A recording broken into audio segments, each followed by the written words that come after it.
Kanina pa kita tinatawag eh. Bakit ang tagal mo pumunta rito? Okay lang ba kapatid mo? Okay na siya, hayaan mo lang matulog. Napahiran ko na ang tiyan niya ng Vicks para hindi na sumakit. Tara, kain na tayo.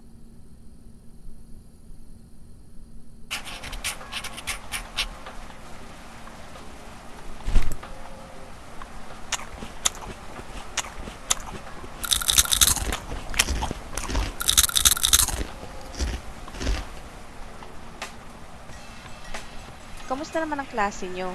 Ikaw, mag-aral, hindi yung mabuti. Magandang maging nangiminaw at yan. Mag-iingat tayo, wag na munang lumabas ng delikado na. Bumalik na naman yung pay to kill.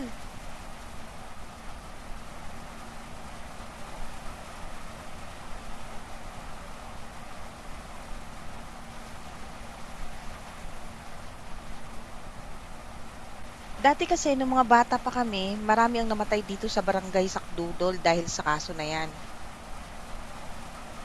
Ang dami kasing tao ang naghihirap ngayon kaya wala na silang magawa kundi gawin ang hindi tama para lang